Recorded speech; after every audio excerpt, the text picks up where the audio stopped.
about Snowy. You know Snowy, don't you? Everyone knows Snowy. Anyway, you know how she lives with a stepmom? Turns out her stepmom's a right loony, and she talks to herself in the mirror. What a weirdo. Anyway, Snowy's stepmom started calling people randomly on her mobile and asking, who's the sexiest woman in the world? Snowy, as she does every Friday night, called her friends, and after a dinner party with a ton of alcohol, went partying. At Turmoil's nightclub, while she was there, she got a random call off a block number. All they said was, who's the sexiest woman of them all? Her stepmother misdialed her, and Snowy, clearly a little bit annoyed and drunk, decided to respond, why Snowy is the sexiest woman of all. And then she hang up. So, having had enough craziness at home, Snowy decided to shack up with 7 frat boys who were also partying at the club. Rent-free in return for doing house cleaning. The stepmother, right, couldn't bear hearing about this, and almost in a state of madness, she was pacing backwards and forth, repeating to herself, this can't be possible, she's so white! I swear she's a vampire. Says here, the stepmother, she's had enough. So she mixes an apple martini, spikes it, and then the following Friday, she goes to that nightclub where she's certain she's going to find Snowy. Partying, yeah?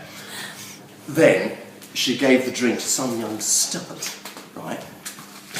As soon as Snowy saw the drink, yeah, took a sip and she fell straight to the ground. And then Sober Boy got a little bit worried. She was Flaco on the dance floor, Snowy was, and so he got a little bit worried and went to go grab his car and couldn't find the car keys. So meanwhile, a bum that was passing by saw the scene and went into Snowy's rescue. And I swear to God, he performed the Heimlich maneuver. Yep. And she came back to life. Apparently, she had an olive cut in her throat and was like really happy about it, whatever. And then she was so hammered that she got this guy, this random bum dude, whatever he was, took him to an all-night wedding chapel and basically married him on the spot. As they left the wedding chapel in Bethnal Green, they were packed by the crowds waiting outside, and the images ended up on the front of Heat magazine the very next day. She was a princess after all.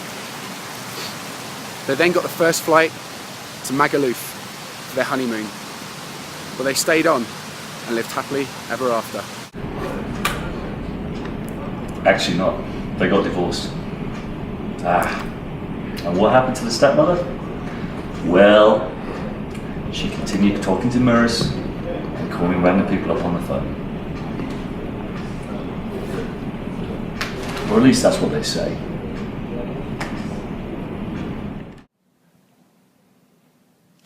But it's all lies!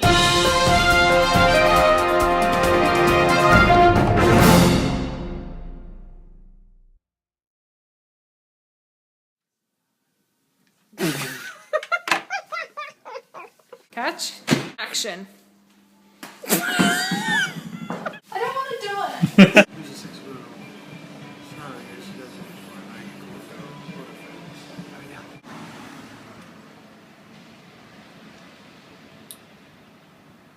He died.